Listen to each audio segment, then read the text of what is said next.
ॐ श्री गुरवे नमः। ॐ शान्तिः शान्तिः शान्तिः। ईश्वरो गुरु आत्मेति मूर्तिभेदो विभागिने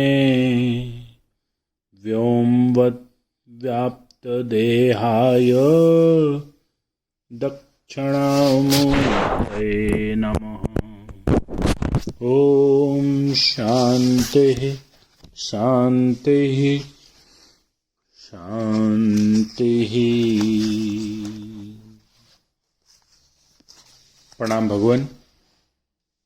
स्वामी विवेकानंद जी के ग्रंथ ज्ञान योग से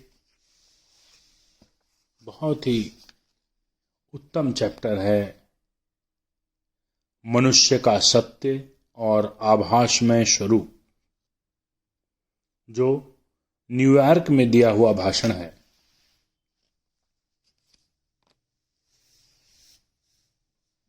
हम यहाँ खड़े हैं, परंतु हमारी दृष्टि दूर, बहुत दूर और कभी कभी तो कोसों दूर चली जाती है। जब से मनुष्य ने विचार करना आरंभ किया, तभी से वह ऐसा करता आ रहा है। मनुष्य सदैव आगे और दूर देखने का प्रयत्न करता है। वह जानना चाहता है कि शरीर के नष्ट होने के बाद वह कहाँ चला जाता है। इसकी व्याख्या करने के लिए अनेक सिद्धांतों का प्रचार हुआ। सैकड़ों मतों की स्थापना हुई। उनमें से कुछ मत खंडित करके छोड़ भी दिए गए और कुछ स्वीकार किए गए। और जब तक मनुष्य इस जगत में रहेगा, जब तक वह विचार करता रहेगा, तब तक ऐसा ही चलेगा। इन सभी मतों में कुछ न कुछ सत्य है और साथ ही उनमें बहुत सा असत्य भी है। इस संबंध में भारत में जो सब अनुसंधान हुए हैं, उन्हीं का सार, उन्हीं का फल मैं तुम्हारे सामने रखने का प्रयत्न करूंगा। भारतीय दार्शनिकों के इन सब विभिन्न मतों का समन्वय, तत्व चिंतकों तथा मनोवैज्ञानिकों के सिद्धांतों का समन्वय, और यदि हो सका उनके साथ आधुनिक विज्ञान चिंतकों के सिद्धांतों का भी समन्वय करने का मैं प्रयत्न करूंगा। वेदांत दर्शन का एकमात्र विषय है एकत्व की खोज। बहुत बढ़िया। वेदांत दर्शन का एकमात्र विषय है एकत्व की खोज। हिंदू मन वस्तु विशेष के लिए परवाह नहीं करता। वह तो सदैव सामान्य की, यही क्यों सार्वभौमिक की खोज करता है। वह क्या है जिसके जान लेने से सब कुछ जाना हुआ हो जाता है। बहुत बढ़िया लाइन है।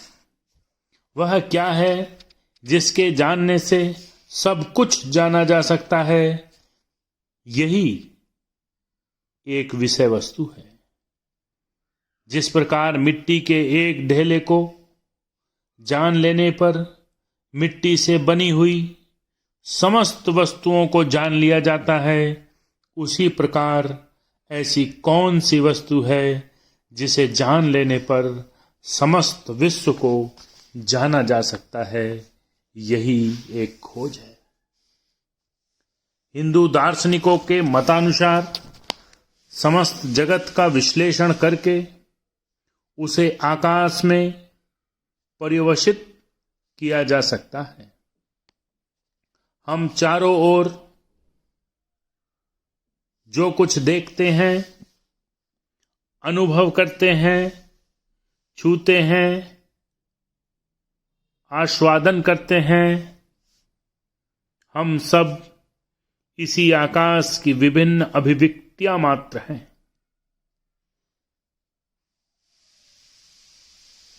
वह सब इसी आकाश की विभिन्न अभिव्यक्ति मात्र है।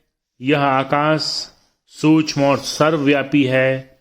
ठोस, तरल और वाष्पीय सब प्रकार के पदार्थ, सब प्रकार के रूप, शरीर, पृथ्वी, सूर्य, चंद्र, तारे सब इसी आकाश से निर्मित हैं। किसी शक्ति ने इन आकाश पर कार्य करके इसमें से जगत की सृष्टि की। आकाश के साथ एक सर्वव्यापी शक्ति रहती है। जगत में जितनी भी भिन्न भिन्न शक्तियां हैं, आकर्षण, विकर्षण, यहां तक कि विचार शक्ति भी, सभी प्राण नामक एक महान शक्ति की अभिव्यक्तियां हैं। इसी प्राण ने आकाश पर कार्य करके इस जगत प्रपंच की रचना की है। कल्प के प्रारंभ में यह प्राण मानो अनंत आकाश समुद्र में प्रसुप्त रहता है। प्रारंभ में यह आकाश गतिहीन होकर अवस्थित था। बाद में प्राण के प्रभाव से इस आकाश समुद्र में गति उत्पन्न होने लगती है और जैसे जैसे इस प्राण का स्पंदन या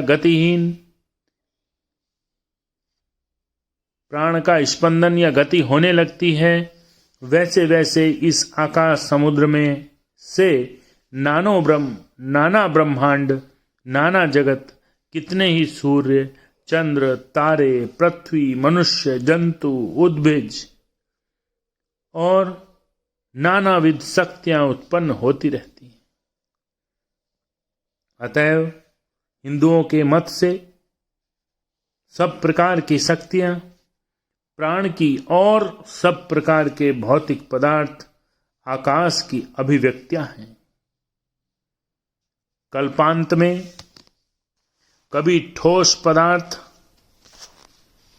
कल्पांत में सभी ठोस पदार्थ पिघल जाएंगे और वह तरल पदार्थ वाष्प आकार में परिणित हो जाएगा।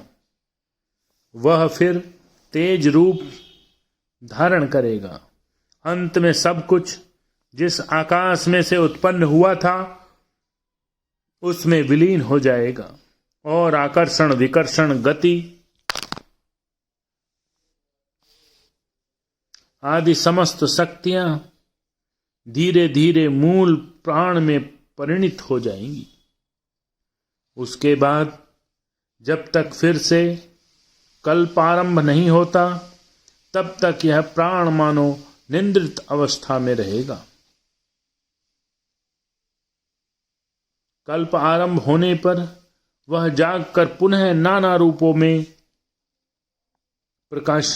रूपों को प्रकाशित करेगा और कल्पांत में फिर से सब का लय हो जाएगा। सब बस इसी प्रकार सृष्टि आती है और चली जाती है। वह मानो एक बार पीछे और एक बार आगे झूल रही है।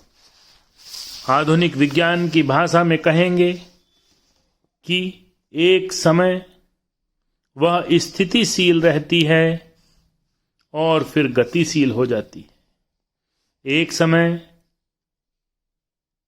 प्रसुप्त रहती है और फिर क्रियाशील हो जाती है। बस इसी प्रकार अनंत